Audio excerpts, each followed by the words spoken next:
வக்ரதுண்ட மகாகாய சூரியகோடி சமப்பிரப அவிக்னம் குருமே தேவ சர்வகாரியேஷு சர்வதா. தென்னாட்டுடைய சிவனே போற்றி, என் நாட்டவர்க்கும் இறைவா போற்றி. அன்பர்களே, நண்பர்களே, இந்த புத்தம் புதிய வீடியோவில் உங்கள் அத்துணை பேரையும் வரவேற்பதில் மிக்க மகிழ்ச்சி கொள்கிறேன். இன்று நம்ம பேசப்போகிறது குரு வக்ர பயிற்சி பலன்கள் 2024. ஒவ்வொரு கிரகத்துடைய மூமெண்ட் நகர்வுகளும் இந்த பூமியில் இருக்கக்கூடிய அத்துணை ஜீவராசிகள் மேலும் பெரிய மாற்றங்களையோ சின்ன மாற்றங்களையோ வரவழைத்தே தீரும். அந்த வகையில் குரு பகவான் ரிஷபராசியில் ரோகிணி நட்சத்திரத்திலிருந்து சற்று ரொம்ப சீக்கிரமே ஷார்ட்லி மிருகசீரிட நட்சத்திரத்துக்கு மூவ் ஆகிடுவார். அங்கே போய் அவர் அக்டோபர் 9, 2024 முதல் பிப்ரவரி 4, 2025 வரை வக்ரகதியில் பிரவேசிப்பார். இந்த நிகழ்வானது 12 ராசிகளுடைய வாழ்க்கையில் எந்தெந்த மாதிரியான மாற்றங்களை கொண்டு வரும் அப்படிங்கிறத பற்றி பார்த்து வரும். அந்த வரிசையில் மேஷம் முதல் மகர ராசி வரை ஏற்கனவே பார்த்தோம். இன்னைக்கு நம்ம பார்க்க போகிறது கும்பராசி. இந்த கும்பராசிக்கு இந்த வீடியோவை எப்படி எடுத்துகிட்டு போகிறோம்னு சொன்னால், உங்களுக்கு தெரிஞ்ச நண்பர்கள், உறவினர்கள், ஃபேமிலியில் யாராவது ஒருத்தராவது கும்பராசியில் இருந்தால் கூட இந்த வீடியோவை தயவு கூர்ந்து அவங்களுக்கு ஃபார்வர்ட் பண்ணுங்கள், அவங்கள பார்க்க செய்யுங்க. இந்த வீடியோவானது அவர்களுடைய வாழ்க்கையில் மிகப்பெரிய மாற்றங்களை கொண்டு வரும். இந்த கும்பராசிக்கு இந்த வீடியோவை எப்படி எடுத்துகிட்டு போகிறோம்னா, முதல்ல கும்பராசிக்கு என்ன நடந்தது, என்ன நடந்துட்டுருக்கு, இப்போது இந்த குரு வக்ர பயிற்சியால் எதை எதிர்பார்க்கலாம், எதை எதிர்பார்க்கக்கூடாது, என்ன தீர்வுகள் அப்படிங்கிறத பற்றி பார்க்கிறோம்.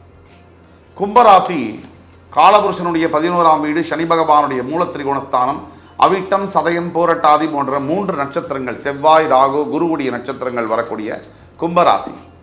இந்த கும்பராசிக்காரர்கள் எப்பவுமே குறைகளை ஊர்ந்து கவனிக்கும் சக்தி உடையவர்கள். இந்த பிரபஞ்சத்தில் இருக்கக்கூடிய எங்கே குறை இருந்தாலும் அந்த குறைகள் அவர்களுடைய கண்ணுக்கு ஜூம் லென்ஸில் தெரியும். இது இவருங்க மேலே இருக்கிற குறை இல்லை, பிறப்புடைய ரகசியம். இந்த கும்பராசிக்காரர்கள் தற்பொழுது ஜென்ம சனியினுடைய ஆதிக்கம், பாதிப்பு, சனி பகவானுடைய சொந்த ஆட்சி வீடு, மூலத்திரிகோணஸ்தானம், அவங்களுக்கு எப்படி சனி பாதிப்பு ஏற்படுத்துவார் அப்படின்னு கேட்டவங்களுக்கு, சனியை பொறுத்த வரைக்கும் 2 வகையில் அவர் வேலை செய்வார். ஒன்று, உங்களோட பிறப்பு ஜாதகத்தில் ஒரு வகையில் வேலை செய்வார், அதில் அவருடைய நிலைமையை பொறுத்து. ஆனால் கோச்சார ரீதியாக வரும்பொழுது, 7.5 சனி, அஷ்டம சனியாக வரும்பொழுது சனி பகவான் யாரையுமே விட்டு வைப்பதில்லை. இதுதான் உண்மை.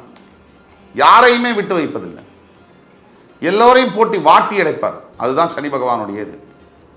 அப்படிப்பட்ட சனி பகவான் இந்த கும்பராசியில் தற்போது சஞ்சரிக்கும் போது, மூலத்திரிகோணத்தில் ஆட்சி பெறும்பொழுது உலகம் முழுக்க ஒன்று நடக்கும். நிலம், வீடு, வாகனம் சம்பந்தப்பட்ட விஷயங்களில் முன்னேற்றங்கள் வரும். உலகம் முழுக்க தொழிலாளர்கள் முன்னேற்றத்தை காணுவார்கள். உழைக்கக்கூடிய அடித்தட்டு மக்கள்கள் மிகப்பெரிய மாற்றங்களை உணர்வார்கள். இன்னொன்று நிச்சயமா நடக்கும். விவசாயம் சார்ந்த தொழில்களில் மழை நன்றாக பொழிந்து விவசாயம் செழிக்கும். விவசாய பூமிகள் செழிக்கும். விதிவிலக்குகள் எப்பொழுதும் எல்லாத்துக்கும் உண்டு. இப்போ நாம் சொல்லக்கூடியது 75% முதல் 80% வரை நடக்கும். ஆர்கானிக் ப்ராடக்ட்ஸ் உடைய மார்க்கெட் அதிகரிக்கும். இதெல்லாம் ஒரு பக்கம் இருந்தாலும், கும்பராசிக்காரர்கள் 7.5 சனியினுடைய பாதிப்பினால, 7.5 சனினா என்ன அப்படின்னா, சந்திரன் எங்கே இருக்கோ அதுதான் ராசி. அந்த சந்திரன் இருக்கக்கூடிய இடத்த சனி பகவான் அடையும் பொழுது, அதாவது இப்போ கும்பராசி, உங்களுக்கு சந்திரன் எங்கே இருக்கு, பிறப்பு ஜாதகத்தில் கும்பத்தில் இருக்குன்னா நீங்கள் கும்பராசி. அந்த இடத்த கோச்சார ரீதியான சனி அந்த இடத்த பிடிக்கும் போது அது 7.5 சனின்னு சொல்கிறோம். 7.5 சனியில் ஜென்ம சனின்னு சொல்கிறோம். சந்திரன் இஸ் ஈக்குவல் டு மைண்டுன்னு சொல்கிறோம். நம் மனதிற்கும் சந்திரனுக்கும் நேரடி தொடர்பு உண்டுன்னு சொல்கிறோம். சந்திரன் அப்படி 2.5 நாளில் ஒவ்வொரு ராசியை தாண்டி போகிறார். சனி 2.5 வருஷத்தில் ஒவ்வொரு ராசியை தாண்டி போகிறார். இந்த சந்திரனுக்கும் சனிக்கும் உள்ளான, இந்த சந்திரன் வேகமாக மூவ் ஆகக்கூடிய பிளானட். எப்படி மனசு வேகமாக மூவ் ஆகுமோ, நம்ம இருக்கிற இடத்துல டக்குன்னு நம்மளோட எண்ணங்கள் அமெரிக்காவில் என்ன நடக்குதுன்னு யோசிக்க முடியும். அந்த மாதிரி வேகமாக மூவ் ஆகக்கூடிய பிளானட் தான் சந்திரன். அந்த சந்திரன் உங்கள் ராசியில் எங்கே இருக்குது, அந்த கும்ப ராசியில் இருக்கக்கூடிய சந்திர பகவானை சனி பகவான் பிடிச்சாருன்னா அது ஜென்ம சனி, 7.5 சனியில். சனி மனசை பிடிக்கக்கூடியது தான் 7.5 சனி, ஜென்ம சனின்னு சொல்கிறோம். அந்த மனசை பிடிச்சா முதலாவதாக கும்பராசினியர்களுக்கு என்ன நடக்குது அப்படின்னா, மனம் புத்தி வேலை செய்யாது. புத்தி வேலை செய்யாது, சொன்னபடி கேட்காது, தன்னிச்சையா எதிர்மறையான சிந்தனைகள் நிறைய வரும். அதாவது நெகட்டிவா நாமே நமக்கு கெடுதல் பண்ணிக்கிற மாதிரியான விஷயங்களை நம்மளே யோசிப்போம். ஆனால் நமக்கு தெரியாது. இன்னைக்கு ஒரு விஷயம் நல்லதுன்னு நினச்சி செய்கிறோம் இல்லையா, அந்த விஷயம் நமக்கு நல்லதாக இருக்காதுங்கிறது நமக்கு தெரியல. செஞ்சதுக்கப்புறம் அதோட விளைவுகள் வந்ததுக்கப்புறம் ரொம்ப மனசு வருத்தப்படுது. ஒருத்தருக்கு உதவி பண்ணுறோம். பொதுவாக நம்ம எதுக்கு உதவி பண்ணுறோம்? அவங்க நல்லா இருக்கணும், ஏதோ கஷ்டத்தில் இருக்காங்க பாவம், நம்ம உதவி பண்ணுவோன்னு பண்ணுறோம். ஆனால் உதவியை வாங்கிக்கிட்டு அவங்களே எட்டி நம்ம நெஞ்சு மேலே உதைச்சாங்கன்னா அது மனசுக்கு நமக்கு எவ்வளோ அழியாத காயமாக வடுவாக இருக்குது. அதாவது ஒவ்வொருத்தருக்கு ஜாதகத்தில் சனி பகவான் எங்கே இருக்காரோ, சுய ஜாதகத்தில் அது லக்னத்திலேருந்து சந்திரன் எந்த பாவத்தில் இருக்காரோ அந்த பாவம் அடிபடும். இப்போ கும்பராசிக்கு ஒரு வேளையில் வந்து 6ஆம் இடத்துல சந்திரன் இருக்குது, அதாவது கன்னி ராசின்னு வச்சுக்கோங்க, நீங்கள் கன்னி லக்னம்னு வச்சுக்கோங்க. உங்களுக்கு 6ஆம் இடத்துல சனி ஆட்சியாக இருக்கிறதுனால, அங்கே 7 சனி நடக்கிறதுனால கடன், நோய், மறைமுக எதிரிகள் அதிகமாவாங்க. இப்போ நீங்கள் மேஷ லக்னம்னு வச்சுக்கோங்க, வேலை செய்கிற இடத்துல லாபஸ்தானத்தில் ஏகப்பட்ட பிரச்சனைகள் வரும். வேலை செய்கிற இடத்துல குழப்பங்கள், வேலை இழக்கிறது, இது மாதிரி வரும். நீங்கள் ரிஷப லக்னமாக இருந்தால் உங்களுக்கு வந்து அதே கும்பராசி தான். நீங்கள் ரிஷப லக்னம், நீங்கள் கும்பராசின்னு வச்சுக்கோங்க. அப்படியாக இருந்தால் உங்களுடைய வேலை செய்கிற இடத்துல வேலை மாற்றங்கள் ஏற்படும். அதாவது வேலை மாற்றங்கள்லாம் டீப்ரமோட் ஆகுதோ, இல்லை இடம் மாற்றங்கள், உங்களுக்கு பிடிக்காத இடத்துக்கு டிரான்ஸ்ஃபர் ஆகுதோ, இதெல்லாம் நடக்கலாம். இப்போ நீங்கள் வந்து ஒரு மிதுன லக்னம்னு வச்சுக்கோங்க, உங்களுக்கு 9ஆம் இடத்துல சனி ஆட்சியாகி 7 சனி கொடுக்கறதுனால உங்களுக்கும் உங்களுடைய பெற்றவர்களுக்கும் பிரச்சனைகள் வரும், தந்தையாருக்கு பிரச்சனைகள் வரும். இப்போ நீங்கள் கடக லக்னம்னு வச்சுக்கோங்க, உங்களுடைய 8ஆம் இடத்தில் சனி பகவான் ஆட்சி பெறுவதனால் உடல் சம்பந்தப்பட்ட பிரச்சனைகள், வியாதிகள், உடல் உபாதைகள், சிறு சிறு விபத்துகள், மூச்சு விடுதல் சம்பந்தப்பட்ட வாயு சம்பந்தப்பட்ட பிரச்சனைகள் வரலாம். இப்போ நீங்கள் சிம்ம லக்னம்னு வச்சுக்கோங்க, கணவன் மனைவிக்குள்ள தகராறு வந்து, கும்பராசி சிம்ம லக்னம், கணவன் மனைவிக்குள்ள பிரச்சனைகள் வந்து பிரியக்கூடிய சூழ்நிலைகள் நடக்கலாம், விவாகரத்து கேஸு கோர்ட்டில் பதிவாகலாம். இப்போ நீங்கள் கன்னி லக்னம்னா நான் ஏற்கனவே சொன்னோம். இப்போ நீங்கள் துலா லக்னம்னு வச்சுக்கோங்க, துலா லக்னம் கும்பராசி, உங்களுடைய குழந்தைகள் மூலியமாக இல்லை குழந்தை பாக்கியத்திலேயே கூட பிரச்சனைகள் வரலாம். இப்போ நீங்கள் விருச்சிக லக்னம்னு வச்சுக்கோங்க, உங்களுடைய உடலில் சொல்ல முடியாத சில உபாதைகள் வரலாம்.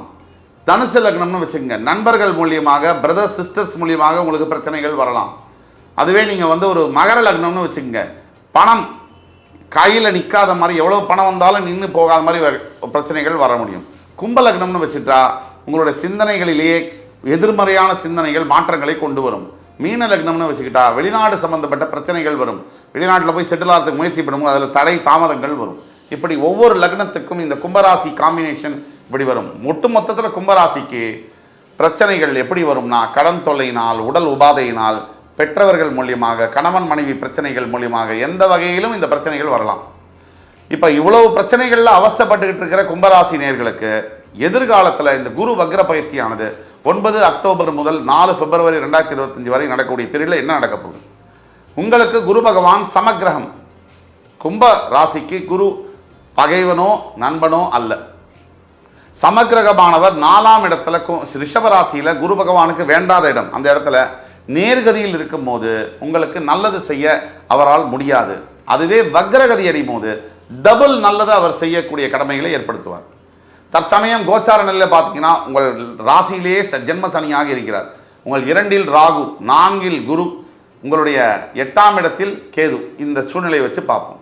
2ஆம் பாவத்தில் இருக்கக்கூடிய ராகுவினால் தேவையில்லாத வாய் வம்பு வழக்குகள், அனாவசியமான வார்த்தைகள் உங்கள் வாயிலிருந்து உங்கள் கண்ட்ரோல் இல்லாமையே வரும். இது ரொம்ப முக்கியம், ஜாகிரதையாக இருக்கணும். இந்த 4ஆம் இடத்தில் குரு வக்ர பயிற்சி இந்த காலகட்டம் 5 மாசத்துல கண்டிப்பாக இவ்வளவு பிரச்சனைகள் இருக்கக்கூடிய இந்த 7 சனி நேரத்தில் வீடு வாங்கக்கூடிய யோகம் அமையலாம், நிலம் வாங்கக்கூடிய யோகம் அமையலாம், வண்டி வாகனங்கள் வாங்கக்கூடிய யோகங்கள் அமையலாம். இப்படி யோகங்கள் தரக்கூடிய நாட்களாக இந்த அக்டோபர் 9, 2024 இந்த பிப்ரவரி 4, 2025 வரைக்கும் நடக்கும். இப்போ இந்த காலகட்டத்தில் என்ன நடக்கும்? மாற்றங்கள் நடக்கும். ஏற்கனவே இருந்துட்டு வந்த பிரச்சனைகள் 7 சனியினால் வேலையில் வந்து ஆல்மோஸ்ட் வேலை போகிற நிலைமை இருக்குன்னா அப்படியே ரிவர்ஸாக உங்களுக்கு நல்ல பேர் வரும். சப்போஸ் உங்களுக்கு வீட்டில் உங்கள் கணவன் மனைவிக்குள்ள பிரச்சனைகள் அதிகமாகிட்டே வருது, பிரிவு ஏற்பட போகுது, அதுக்கு முன்னாடி ஸ்டேஜில் இருக்குது அப்படின்னா இந்த காலகட்டத்தில் அந்த பிரிவு மாறி உறவாக மாறி புரிந்து கொள்ளக்கூடிய ஒரு தன்மை வரும். இல்லை உங்கள் பசங்களுக்கு ஏதோ நோய் நொடிகள் பிரச்சனைகள் இருக்குது அப்படின்னு சொன்னால் இந்த காலகட்டத்தில் அவங்களுக்கு அது நிவர்த்தியாகும். முக்கியமாக யார் யார் கும்பராசியில் சொத்து சம்பந்தமான வழக்குகள் பெண்டிங்கில் இருக்கோ, டாக்குமெண்டேஷன் கையெழுத்து போட்டு அது வில்லங்கமாக கேரண்டி கையெழுத்தில் மாட்டின்னு இருக்கீங்களோ, இவங்களுக்கு எல்லாம் ஒரு பொற்காலம். இதுதான் நடக்கப் போகுது இந்த 5 மாத காலத்தில். தீர்வுகள் என்ன? நாம் முக்கியமாக நம்பர் 1 நம்ம செய்ய வேண்டியது குரு பகவானுடைய காயத்ரி மந்திரம். ஓம் விருஷபத்வஜாய வித்மஹி கிருணிஹஸ்தாய தீமஹி தன்னோ குரு பிரச்சோதயாத். இந்த மந்திரத்தை 21 முறை ஜபம் செய்ய வேண்டும். முடிஞ்சால் தஞ்சை மாவட்டத்தில் இருக்கக்கூடிய குரு பகவானுடைய ஆலங்குடி கஷேத்திரத்துக்கு புதன்கிழமை ராத்திரி தங்கும்படியாக சென்று வியாழக்கிழமை காலையில் அபிஷேகம் செய்து வருவது ரொம்ப நல்லது. மஞ்சள் நிற ஆடையை தானம் செய்வது ரொம்ப நல்லது. எல்லாத்துக்கும் மேலே ஏழை பெண் குழந்தைகளுக்கு படிப்புக்கு ஒரு 5000 10,000 1500 உங்களால் எது முடியுமோ அதை மாதம் நீங்கள் கொடுத்தீங்கன்னா அதை போல் ஒரு நல்ல ஒரு விடிவு காலம் கிடைக்க முடியாது. ஆக இந்த தீர்வுகள் நம்ம சொல்கிறோம், அதை நீங்கள் தயவு செய்து ஃபாலோ பண்ணி முழுமையான பலன்களை அடைய வேண்டும் என்று கூறி என் உயிரினும் மேலான கும்பராசி நேயர்களே, மறுபடியும் உங்கள் எல்லோரையும் சந்திக்கும் வரை உங்களிடமிருந்து விடைபெறுவது உங்கள் சுபாஷ் பாலகிருஷ்ணன். நன்றி, வணக்கம், வாழ்க வளமுடன்.